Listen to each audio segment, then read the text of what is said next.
75 युद्ध हो चुके हैं, लाखों लोगों ने अपना बलिदान दिया, तब योगी और मोदी कहाँ थे? ये सतत संघर्ष है। हम पूरे धरती को, पूरी दुनिया को, अखिल ब्रह्मांड को राममय बनाना चाहते हैं। राम माने क्या?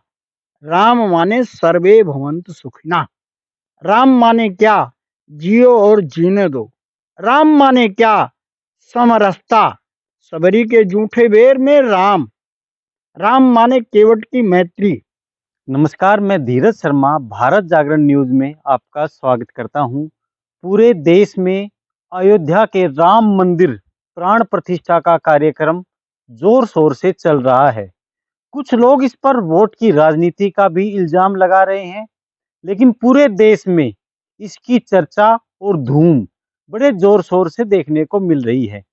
इसी विषय पर बातचीत करने के लिए हिंदू हित चिंतक जेपी मिश्रा जी हमारे साथ मौजूद हैं और मैं आशा करता हूं इस विषय पर उनके द्वारा हमें कुछ ऐसा जानने को मिलेगा जो शायद हम और आप ना जानते हों। जेपी मिश्रा जी, मैं इस पर आपकी प्रतिक्रिया चाहूंगा। किस नजर से आप इसको देखते हैं, इस सारे कार्यक्रम को?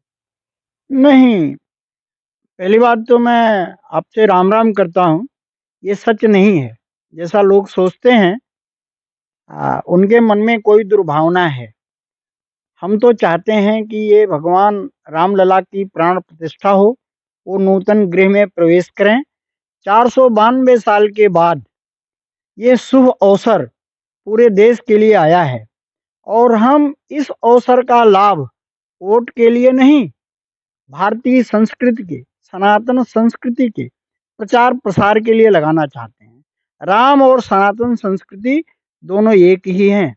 हम पूरे धरती को, पूरी दुनिया को, अखिल ब्रह्मांड को राममय बनाना चाहते हैं। राम माने क्या? राम माने सर्वे भवन्तु सुखिनः। राम माने क्या? जियो और जीने दो। राम माने क्या? समरसता। सबरी के जूठे बेर में राम। राम माने केवट की मैत्री। राम माने सबको एक दृष्टि से देखना। और ये सनातन संस्कृति पूरे दुनिया में फैले, सर्वे भवन्तु सुखिनः हो और सबका कल्याण हो, यह सोच इस सनातन संस्कृति में विद्यमान है। ये राम का प्रचार नहीं है, ये प्रचार सनातन संस्कृति का है। हम चाहते हैं पूरे दुनिया के लोग जियो और जीने दो की अवधारणा पर काम करें। अगर संस्कृति कमजोर होती है तो राष्ट्र कमजोर होता है। संस्कृति को बल प्रदान करना राष्ट्र को प्रदान करना है और हमारे पास राम का आदर्श है।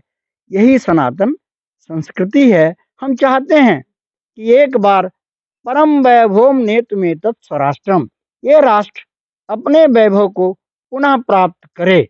इसी उद्देश्य के साथ हम वातावरण में राम जी के आदर्शों को इस पवित्र पावन अवसर पर ले जाना चाहते हैं। किस तरह से आम लोगों को, जनमानस को निमंत्रण दिया जा रहा है? निमंत्रण देने का काम हमारे जो कंधों पर आया है, जो हमने लिया है, उसका एक कारण है। हमारे राम लला जी माइनर हैं, छोटे हैं, बालक हैं, शिशु हैं, उनकी प्राण प्रतिष्ठा हो रही है। अगर ये राम जी की होती, धनुर्धर राम जी की होती, जो रावण के साथ संघर्ष किए हैं, तो हमें निमंत्रण की आवश्यकता नहीं थी। भगवान राम खुद आपको बुलाते। लेकिन हमारे राम जी बालक हैं, शिशु हैं, लला हैं और लगभग 500 वर्षों के बाद वो अपने नूतन गृह में प्रवेश कर रहे हैं। तो हम गृह प्रवेश का निमंत्रण दे रहे हैं, ना कि अयोध्या आने का। आप अयोध्या आएं और राम जी के नए घर को देखें, सुख प्रदान करें और राम के आदर्शों को अपने जीवन में उतारें। तभी यह देश, तभी यह धरती, तभी यह मानवता समृद्धि को प्राप्त कर सकती है।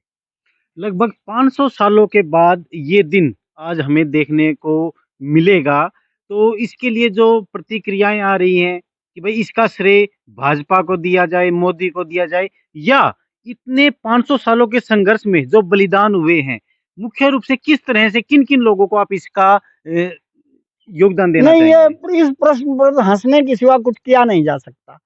75 युद्ध हो चुके हैं, लाखों लोगों ने अपना बलिदान दिया, तब योगी और मोदी कहाँ थे? ये सतत संघर्ष है। ये तो आप ऐसा कहें कि ये देव और दानव का संघर्ष है और ये लगातार 500 वर्षों तक चला है। योगी और मोदी तो अब आए हैं। हाँ, उनकी प्रशंसा इस बात के लिए है कि वो भी अपने राष्ट्र को, अपनी संस्कृति को परम वैभव पर देखना चाहते हैं। दुर्भाग्य है, पिछले कुछ सालों में इस प्रकार का विचार, संस्कृति के प्रचार प्रसार का विचार हमारे राजनेताओं में नहीं आया।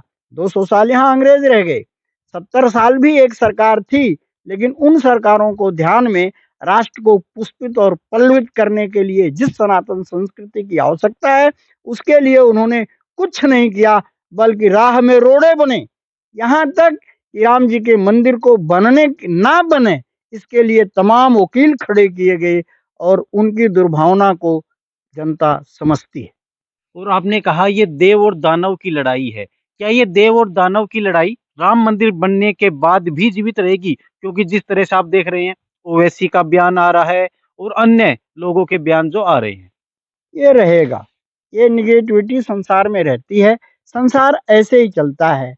ये सत और असत, ये प्रकाश और अंधकार, दोनों ही प्रकृति के ही संसाधन हैं। ये दोनों रहेंगे, फैसला हमें करना है कि हम देवत्व के तरफ बढ़ें या दानत्व के तरफ। अंत में जो राम भक्त है, 22 तारीख के लिए क्या कुछ संदेश आप देना चाहेंगे? हम चाहते हैं कि 500 सालों के बाद ये दिवाली आई है, पहली दिवाली जो हम मनाते हैं हमेशा कार्तिक मास में, वो भगवान राम 14 वर्ष के बाद अयोध्या में वापस आए थे। और ये वाले राम, ये उनका नूतन भवन 500 सालों के बाद पुनः वापस मिला है। तो हम पूरे देश में, पूरे दुनिया में जहाँ-जहाँ सनातन धर्मी लोग हैं, जहाँ-जहाँ राम को मानने वाले लोग हैं, जहाँ-जहाँ मानवता के पुजारी हैं, हम सबका आह्वान करते हैं कि अपने घरों को, अपने मंदिरों को सजाएं, दीपक जलाएं, लड़ियों से सजाएं, गीत भजन के माध्यम से और सीधा प्रसारण देखें। उस समय जब प्राण प्रतिष्ठा हो रही हो और धूमधाम से एक बड़ी दिवाली मनाएं। मैं चाहता हूं पूरा देश, पूरा दुनिया राममय हो जाए और बड़ी दिवाली मनाई जाए। और एक मांग भी है सरकार से कि प्रति वर्ष 22 जनवरी को अवकाश घोषित किया जाए। बहुत बहुत धन्यवाद आपका मिश्रा जी। देखिए किस तरह से मिश्रा जी ने कुछ विषयों पर चर्चा की और प्रकाश डाला। तो आप सभी लोगों से आह्वान किया कि आने वाली 22 जनवरी 2024 को धूमधाम से अयोध्या में राम मंदिर प्राण प्रतिष्ठा का आनंद अपने घर पर रहकर लें और उसके बाद कभी भी अयोध्या में जाकर राम मंदिर के दर्शन करें। धन्यवाद।